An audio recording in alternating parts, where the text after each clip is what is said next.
Hey guys, welcome back to our channel. This is Umesh Bhardwaj once again with all of you. दोस्तों, English vocabulary 1000 words की series में आज है हमारी 6th class. इससे पहले 5 क्लासेस ऑलरेडी हो चुकी हैं। प्लेलिस्ट विजिट कर सकते हैं, वहाँ पर देखिएगा, नई चीज़ें सीखिएगा। KVS DSSB के regarding EWS general awareness, mathematics की, रीजनिंग की कुछ वीडियोज़ वहाँ पर भी और भी अवेलेबल है, वो भी आप देख सकते हो। पसंद आए तो लाइक कीजिएगा, दोस्तों के साथ शेयर जरूर कीजिएगा। न्यू व्यूवर्स चैनल को सब्सक्राइब जरूर कर लीजिएगा। आज की वीडियो आगे बढ़ाते हैं। सबसे पहला वर्ड जो है हमारे पास इम्पोर्चुनेट, उसका हिंदी में मतलब होता है हठी होना, जिद्दी होना। ठीक है, परसिस्टेंट आप कह सकते हो, स्टबर्न, फर्म, इसका दो सिनोनिम रहे। ठीक है, स्टबर्न कह सकते हो या फिर परसिस्टेंट मैंने बोला आपको। टेनाशियस एक वर्ड होता है, डॉग्ड कह सकते हो। डॉग्ड डिटर्मिनेशन आपने सुना होगा, DOGGED, डॉग्ड डिटर्मिनेशन एक चीज़ बोली जाती है। या फिर टायरलेस बोला होगा, जो बिल्कुल भी थकता नहीं है। ठीक है, या फिर फील नहीं होने देता, टायरलेस। ठीक है, अगर आप वीडियोस देखते हो स्टडी IQ की, तो एक सर हैं जो कि टायरलेस सोल के नाम से जिनका अकाउंट है। ठीक है, ऑब्स्टिनेट कह सकते हो। ठीक है, ये सभी इम्पोर्चुनेट के सिनोनिम्स हैं। रिपीट कर रहा हूँ एक बार, persistent, insistent, tenacious, TENACIOUS, dogged, tireless, obstinate, ये सभी सिनोनिम्स हैं। ओके, एंटोनिम की बात की जाए, केयर फ्री कह सकते हो, कैजुअल, जो बहुत हल्के में चीज़ें लेते हैं। ठीक है, ओके, याद कैसे कर सकते हो? इम्पोर्ट से याद कर सकते हो, इम्पोर्ट फॉर्चून करके याद कर सकते हो इस वर्ड को। इम्पोर्ट फॉर्चून, मैंने बोला ना इम्पोर्चुनेट, तो फॉर्चून मोस्टली रिफाइंड आप यूज़ करते हो ना, इम्पोर्ट फॉर्चून करके। ठीक है, कि भाई आप फॉर्चून तेल का अगर आयात करते हो तो मतलब हठी हो गए हो करने में, कि भाई नहीं, आप तो फॉर्चून ही इम्पोर्ट करोगे और कुछ करोगे ही नहीं, हठी हो गए हो, जिद कर रहे हो उस चीज़ की। ठीक है, ऐसे करके याद कर सकते हो। नेक्स्ट वर्ड है हमारे पास। ओके, ज़्यादा टाइम तो नहीं ले रहा ना मैं, अगर ले रहा हूँ तो बता देना यार, थोड़ा जल्दी जल्दी कर लेंगे। इम्यूटेबल, इम्यूटेबल का हिंदी में अगर मतलब होता है स्थिर रहना, या फिर अपरिवर्तनशील कह सकते हो, अनचेंजेबल कह सकते हो, जो फिक्स रहती हैं, जो चीज़ें कॉन्स्टेंट रहती हैं, एक जैसी रहती हैं, सेट रहती हैं। रिजिड, रिजिड भी एक वर्ड है। रिजिड एक्चुअली सॉलिड के लिए यूज़ होता है, और सॉलिड हमेशा अनचेंजेबल रहता है। इनफ्लेक्सिबल कह सकते हो। देखो, एंटोनिम में है फ्लेक्सिबल, और कल ही हमने फ्लेक्स पढ़ा था कि चेंज होते रहना, परिवर्तनशील। ठीक है, तो इनफ्लेक्सिबल इसका एंटोनिम हो जाएगा, जो कि इसके सिनोनिम में रखा जाएगा। अनयील्डिंग कह सकते हो। एंटोनिम रहे डायनामिक और फ्लेक्सिबल। आप याद कैसे कर सकते हो? इम्यूटेबल, यानी कि आई एम म्यूटेबल कह सकते हो, आई एम म्यूटेबल। या फिर अम्मा से रिलेट कर सकते हो, अम्मा टेबल। ठीक है, या फिर कह सकते हो भाई अम्मा की जो टेबल है वो स्थिर रहती है। ओके, इस तरह से याद कर सकते हो। नेक्स्ट वर्ड की तरफ चलते हैं, मालेडिक्शन। सो मालेडिक्शन को किस तरह से याद कर सकते हो? मालेडिक्शन का हिंदी में जो मतलब होता है अपने आप में, वो होता है एक अभिशाप, कर्स जिसे आप कहते हो। ठीक है, अब एक तरीके से श्राप देना। पीछे जो आजकल रामायण चल रही है, महाभारत चल रही है, आपने सुना होगा ना, मैं तुझे श्राप देता हूँ या देती हूँ, ऐसा कुछ करके बोलते हैं, तो वो एक अभिशाप, एक तरीके से चीज़ें आ जाती हैं, श्राप, अभिशाप। ठीक है, माल की गाड़ी से याद कर सकते हो, या फिर मालाडी से याद कर सकते हो। मालाडी आपने देखा होगा कि कॉन्ट्रासेप्टिव टैबलेट आती है मालाडी, उससे याद कर सकते हो कि वो टैबलेट्स एक अभिशाप के तौर पर हैं। ठीक है, कि जो भी चीज़ें एक रजिस्ट करती हैं वो, उस तरीके से याद कर सकते हो। ओके, सिनोनिम हो गए कर्स, ओके, और एंथियम कह सकते हो, इम्प्रेक्शन कह सकते हो, हेक्स कह सकते हो, HEX, ये आपके लिए एक नया वर्ड होगा, इसका मतलब भी होता है अभिशाप। ठीक है, या फिर मालिसन कह सकते हो, MALISON, मालिसन भी इसी का सिनोनिम होगा। इम्प्रेक्शन है IMPRECATION। ठीक है, एंटोनिम में डेडिकेशन या फिर ब्लेसिंग्स। नेक्स्ट वर्ड की तरफ मूव करते हैं, ग्ली। ग्ली का मतलब बहुत शानदार होता है। आप इसको गुल्ली डंडे से याद कर सकते हो, गली का क्रिकेट से याद कर सकते हो कि गली में क्रिकेट। एक्चुअल में हिंदी में मतलब होता है प्रशंसा या खुशी होना। ठीक है, देख सकते हो, ये दोनों वर्ड आपके लिए नए रहेंगे, इसीलिए मैंने इसका मतलब बताया आपको। प्लेजर होना, PLEASURE, प्लेजर, हैप्पीनेस, जॉय, या फिर डिलाइट, DELIGHT। ओके, और ब्लिथ या मिर्थ, ये वर्ड पूछा जाता है एग्जाम में। ग्ली का मतलब होता है प्रशंसा या खुशी। अब गली, गिल्ली डंडा होता है, ठीक है, उससे याद कर सकते हो। या गली में क्रिकेट खेलने से बच्चों को खुशी मिलती है, प्रसन्नता मिलती है, उससे याद कर सकते हो। एंटोनिम हुआ sorrow and worry. Next word की तरफ मूव करते हैं, रेपिलिएट। रेपिलिएट का हिंदी में जो मतलब होता है वो होता है भरा हुआ एकदम। ठीक है, किसी भी चीज़ से टोटली फील्ड होना, परिपूर्ण होना, फील्ड बोला ना। ओके, अबंडेंट, जिसमें प्रचुर मात्रा में चीज़ें भरी हुई हों। आप कह सकते हो वेल स्टॉक हो, मतलब स्टॉक जो है वो भरपूर हो, वेल स्टॉक कह सकते हो। क्रैम्ड कह सकते हो, CRAMMED, क्रैम्ड कह सकते हो। स्टफ्ड कह सकते हो, स्टफ्ड पराठे आप खाते हो ना। ठीक है, स्टफ्ड नान जो होते हैं, क्या होते हैं, अंदर से भरे हुए होते हैं, कहते हो ना स्टफ्ड पराठा दे, यानी कि भरा हुआ है वो। सेटिस्फाई कह सकते हो, अगर एक इंसान के तौर पर बातें बोली जाए, यूज़ किया जाए वर्ड, तो कि बंदा अपने आप में परिपूर्ण है, बहुत सेटिस्फाई है खुद से, भरा हुआ है, बिल्कुल एकदम मस्त है। ठीक है, एंटोनिम के तौर पर वैकेंट या एम्प्टी यूज़ कर सकते हो। याद कैसे कर सकते हो? रिप्लेट से याद कर सकते हो कि रीप्लेट, आपने प्लेट को वापस से भर लिया। शादियों में जाते हो खाना खाने के लिए, परिपूर्ण होने के लिए, एकदम खुद को भरने के लिए प्लेट को रिप्लेट करते हो। वापस से भर लेते हो, ठीक है। ओके, परसिस्टेंट का क्या मतलब होता है? अभी हमने एक वर्ड पढ़ा था पीछे, हठी होना, जिद्दी होना, ठीक है, इम्पोर्चुनेट।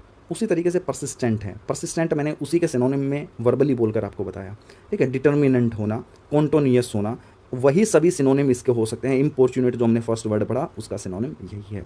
इसी के लिए भी यूज़ कर सकते हो, इंसिस्टेंट होना, टेनाशियस होना, डॉग्ड होना, टायरलेस होना, ऑब्स्टिनेट होना, सभी सिनोनिम रहेंगे। एंटोनिम की बात की जाए, सीज यानी कि किसी चीज़ पर रोक लगा देना कि भाई अकाउंट सीज कर दिया, यानी कि आप उसमें से पैसे निकाल नहीं सकते, ठीक है, बंद कर दी चीज़ें, कॉन्टीन्यूटी में है ही नहीं, अनस्टेबिलिटी आ गई है चीज़ों के अंदर, बंदा लगातार काम नहीं कर रहा है, ठीक है।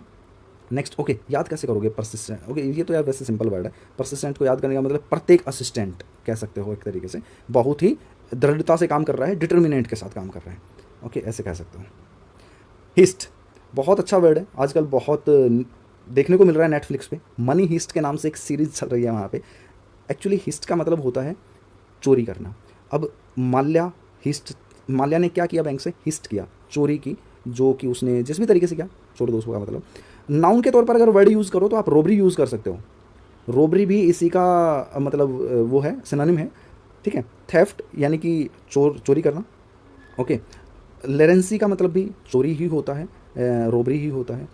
एंटोनिम अगर देखा जाए, ऑफरिंग, ये तो चोरी करना मतलब कुछ बिना पूछे कुछ निकाल लेना, ऑफरिंग मतलब आप खुद से कुछ दे रहे हो, ठीक है। बेस्टो का मतलब होता है जो मतलब एक तरीके से दानवीर होता है, ठीक है। बेस्टो किंग के लिए मोस्टली यूज़ किया जाता है ये वर्ड बेस्टो, ठीक है। तो आप मनी हिस्ट सीरीज़ देख सकते हो, बाकी मैंने देखी नहीं है, नाम पढ़ा था तो मज़ा नहीं आता यार ज़्यादा देखने में, ठीक है। मेट्रोवाइट आपने सुना होगा, उल्का पिंड होते हैं, ठीक है। आपने देखा होगा कि जो दो ग्रहों के बीच की ये जो लाइन होती है, कौन कौन से ग्रह के बीच में होती है, ज़रा कमेंट सेक्शन में करके बता देना कि स्टेरॉइड, मेटोरॉइड वगैरह चीज़ इसमें रहती हैं इसके बीच में, ठीक है। स्टेरॉइड तो नहीं, मेटोरॉइड्स की ही ये सीरीज होती है कंप्लीट, ठीक है। कॉमेट्स होते हैं, फॉलिंग स्टार्स होते हैं, कॉमेट होते हैं एक्चुअली वो, ठीक है। एंटोनिम इसका क्या होगा? कुछ नहीं हो सकता। ये एक्चुअली गिरती हुई चीज़ को उल्कापिंड बोलते हैं, जो स्थिर रहते हैं। एंटोनिम आप लगा लीजिए, बाकी कोई एंटोनिम होगा नहीं इसका। अपलोड अगर देखा जाए, अपलोड का मतलब होता है खुशी, मतलब प्रशंसा करना, प्रेज़ करना। ह्यूज राउंड ऑफ अप्लॉज आपने सुना होगा, give him a huge round of applause, कि उनको तालियां करना, मतलब क्लैपिंग करना, चीयर करना, सलूट करना। एक्सटॉल हमने एक वर्ड पढ़ा था, एक्सटॉल कि एक्स्ट्रा टॉल गाइस, देखो 3 बार रिपीट हो चुका है ये वर्ड, और इसी तरह से आपको ये वर्ड से याद होंगे, कुछ और तरीका नहीं है इनका। ये जैसे जैसे रिपीटेशन में आएंगे, दूसरे शब्दों के साथ ये रिलेट करेंगे, इसी तरह से आपको याद होंगे। एडमायर करना, ये भी सभी अपलोड के सिनोनिम हैं। एंटोनिम्स हो गए कंडेम करना या क्रिटिसाइज़ करना, ठीक है। चलिए, मतलब उसके विपक्ष में बोलना कंडेम करना, क्रिटिसाइज़ करना यानी मतलब उसमें कुछ कमी पेशी निकाल के ख़त्म कर देना। बहुत ही शानदार वर्ड है। क्या बोला जाएगा, कैसे भी प्रोनाउंस कर सकते हो इसको, बॉडलीजर, ठीक है। याद कैसे करोगे? इसका एक्चुअल में जो मतलब होता है शोध करना। जैसे आप लैब्स वगैरह में कुछ शोध करते हो, ठीक है, कुछ चीज़ें ख़राब होती हैं तो उनको निकाल देते हो, मतलब रिमूव कर देते हो इम्प्रॉपर चीज़ों को, या फिर जो ऑफेंसिव चीज़ें हैं उनको हटा देते हो, यानी कि जो मेन चीज़ होती है उसको प्यूरीफाई कर देते हो, क्लीनेस कर देते हो, ओके। अब याद कैसे करोगे? बादल करके याद कर सकते हो, बाउडल को आप बादल प्रोनाउंस कर सकते हो, राइज को आप रोज़ प्रोनाउंस कर सकते हो, कि आसमान में जो बादल होते हैं वो शोध करते रहते हैं, और शोध करके कुछ इम्प्योरिटीज़ निकाल देते हैं, और जो फिर रेन के रूप में नीचे गिर जाते हैं। और रेन को क्या बोला जाता है? प्योरेस्ट वाटर फॉर्म बोला जाता है रेन को। तो उन्होंने क्या दे दी हमें? प्योर फॉर्म दे दी। शोध करके बादलों ने हमें प्योर चीज़ वापस कर दी। या फिर आप बोल सकते हो, एक मान लो एक कोई मूवी है, मूवी के अंदर कुछ ज़्यादा ही कुछ सीन वैसे थे कि भाई उनको हटाना पड़ा, जो क्रिटिसाइज़ किया, जो भी सेंसर बोर्ड ने उन सीन्स को पास नहीं किया, तो जो भी डायरेक्टर वगैरह होता है वो क्या करता है, उन सीन्स को कट कर देता है एक तरीके से, और उसके बाद मूवी रिलीज़ करता है। एक्चुअली में ये जो वर्ड यूज़ होता है वो कुछ इस तरीके से कि वो पार्ट हटाने के बाद जो फाइनल रिजल्ट मिलता है वो प्रॉफिटेबल नहीं होता है, वो कम प्रॉफिटेबल होता है। ये मेनली वर्ड उस तरीके से यूज़ किया जाता है। एंटोनिम के तौर पर बात की जाए, अप्रूव करना या ऑथोराइज्ड करना। याद करने के 2-3 तरीके बता दिए, कैसे भी याद कर सकते हो, ठीक है। मेनली चीज़ें होती हैं चीज़ को हटाकर साफ़ सुथरा कर देना, शोध कर प्योर कर देना। Next word is capacious. Capacious का क्या देखो ना, सेंश्योरस, फॉल्ट फाइंडिंग, यानी कि जो हमेशा कमियां देखता रहता हो, ठीक है। आप कह सकते हो कैपेशियस टीचर, एक ऐसा टीचर जो स्टूडेंट्स में सिर्फ कमियां निकालता हो, फॉल्ट फाइंड करता हो, ठीक है। सेंसर बोर्ड की तरीके से, मतलब सेंसर क्या काम करता है? सेंसर का काम ये होता है ना, कमियां निकाल देना, कमियां निकाल कर चीज़ों को प्योर कर देना, कुछ यही काम होता है सेंसर का, ओके। निगलिंग इसका एक वर्ड है, निगलिंग यूज़ कर सकते हो, NIGGLING, निगलिंग, NIGGLING एक वर्ड है निगलिंग। अनफ्यूजी और अनक्रिटिकल इसका एंटोनिम रहेंगे। नेक्स्ट वर्ड की तरफ मूव कर लेते हैं, ड्रेथ। ओके, ड्रेथ का जो हिंदी में मतलब होता है वो होता है कमी, और कमी देख सकते हो आप, डेफिशिएंसी मैंने लिखा है, लिखा है। ओके, लैक ऑफ माइंड यानी कि दिमाग की कमी। ड्रेथ का मतलब अपने आप में कमी, लेकिन एग्जाम में क्या वर्ड आता है, स्कारसिटी, SCARCITY, स्कारसिटी बहुत पूछा जाता है। एक वर्ड पूछा जाता है shortfall, SHORTFALL, shortfall, shortage, deficiency, सभी इसी के सिनोनिम है। एंटोनिम में प्लेंटी यानी कि बहुत ज़्यादा मात्रा में, प्लेंटी ऑफ टाइम कहते हैं यानी कि बहुत ज़्यादा टाइम खा लिया। अबंडेंस मतलब प्रचुर मात्रा में। ओके ओके, नेक्स्ट क्या है, ओके रिवीजन स्लाइड सेट कर लेता हूँ यार। ओके चलिए फास्ट रिवीजन कर लेते हैं। और यार इससे पहले बता देता हूँ, मैं मैथ्स की भी सीरीज़ मैंने स्टार्ट की है, जिसमें CTET, pedagogy, database and KVS वाले जो क्वेश्चंस हैं वो लेकर चल रहे हैं। वीडियो आज शूट किया, आज ही वीडियो आपको मिल जाएगी, सो दोनों वीडियो देख लेना और फीडबैक भी मुझे ज़रूर दे दीजिएगा यार। थोड़ा सा ज़रूरत होती है इन चीज़ों की खुद में इंप्रूव करने के लिए, और आप लोगों को कैसा समझ आ रहा है वो चीज़ें चेकआउट करने के लिए। चलिए स्टार्ट कर लेते हैं। इंपॉर्चुनेट हमने सबसे पहला वर्ड पढ़ा, जिसका अपने आप में हिंदी में मतलब होता है हठी हो जाना, परसिस्टेंट होना, इंसिस्टेंट होना, टेनाशियस, डॉग्ड, टेयरलेस, ऑब्स्टिनेट, ठीक है, यानी कि स्टबन, जिद्दी एक तरीके से। ओके, इसका एंटोनिम में केयरलेस, कैजुअल आप बोल सकते हो। इम्यूटेबल का हमने पढ़ा कि भाई अम्मा की टेबल से रिलेट किया कि अम्मा की टेबल स्थिर रहती है, अपरिवर्तनशील है, उसी पर अम्मा काम करती रहती है। अनचेंजेबल है, फिक्स्ड है, सेट है, ठीक है। ओके, एंटोनिम के तौर पर बोल सकते हो कि भाई फिक्स नहीं है तो डायनामिक हो गई, मतलब जो चेंज होता रहता है, फ्लेक्सिबल। ओके, माला डिक्शन का हमने पढ़ा कि माला डी से भी आप याद कर सकते हो, या फिर मेल एडिक्शन से भी याद कर सकते हो, ये भी ध्यान आ गया यार, मेल एडिक्शन। या और एडिक्शन तो अपने आप में अभिशाप होता है एक तरीके से, किसी भी चीज़ का एडिक्शन होना ही नहीं चाहिए, तो एडिक्शन क्या है, अपने आप में अभिशाप है, ठीक है। या माला डी से याद कर सकते हो, माला डी कॉन्ट्रासेप्टिव अपने आप में अभिशाप है, या मालगाड़ी का जो एक्शंस है वो अभिशाप के तौर पर काम कर रहा है कुछ भी तरीके से। इम्परफेक्शन कह सकते हो। हैक्स मैंने एक वर्ड बताया, HEX, हैक्स, इसके सिनोनिम में, या फिर मालिसिन, MALISON, ठीक है। ग्ली का मतलब होता है प्रशंसा, खुशी, डिलाइट, प्लेजर, हैप्पीनेस, जॉय, कैसे भी याद कर सकते हो। गली में क्रिकेट खेलना, गली में गुल्ली डंडा खेलना, एंड ऑल। रेपिलेट का मतलब होता है हिंदी में भरा हुआ, परिपूर्ण, यानी कि आपने रीप्लेट कर लिया, प्लेट को वापस से फुल कर लिया, क्योंकि आपका पेट भरा नहीं था, उसने को आपने भरना चाहते हो, परिपूर्ण करना चाहते हो, अबंडेंट करना चाहते हो, फिल्ड करना चाहते हो। एंटोनिम के तौर पर वैकेंट और खाली करते रहना बाद में।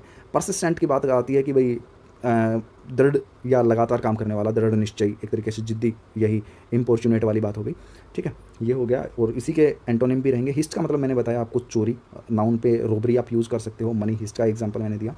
ओके, मेटेओराइट का मैंने बताया उल्कापिंड होते हैं या फिर फॉलिंग स्टार्स होते हैं, कॉमेट होते हैं।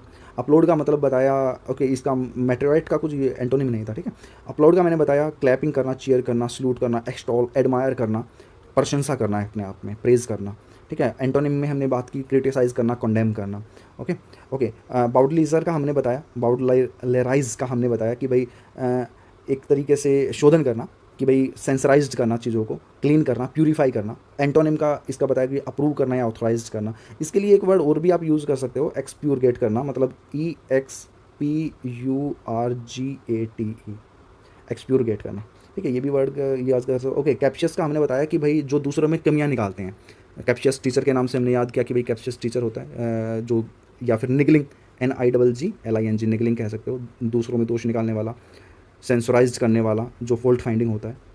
Last word is dearth, dearth का मतलब कमी, स्कारसिटी, शॉर्टफॉल, ये सभी वर्ड्स, और शॉर्टेज, ठीक है। आई होप आपको ये चीज़ें लर्न होंगी, और प्रीवियस जो भी वीडियोस हों वो एक बार रिपीटेशन में जरूर लेकर आइए। मैं कहता हूँ पूरी वीडियो मत देखिए, सिर्फ रिवीजन वाला पार्ट देखिए, 2 या 3 मिनट का होता है मैक्सिमम, उसी चीज़ों में आपको सभी वर्ड्स रिकॉल हो जाएंगे जल्दी जल्दी जल्दी जल्दी, ठीक है। और ऐसा ही कीजिए, जब भी कल अगर मैं कोई वीडियो अपलोड करता हूँ तो आज की वीडियो के लास्ट की 2-3 मिनट जो होती हैं वो देख लिया कीजिए। रिकॉल करोगे ना, देखोगे, बोलोगे, साथ साथ सुनोगे, तो ये सभी आपके सेंसेस काम करती हैं। आपके सबकॉन्शियस माइंड में ये चीज़ें पिक्चराइज हो जानी चाहिए कि क्या बोलकर, क्या एग्जाम्पल के साथ चीज़ें हमने सीखी और याद की। मिलता हूँ दोस्तों नेक्स्ट वीडियो में, तब तक के लिए ख्याल रखिएगा, बाय बाय, टेक केयर।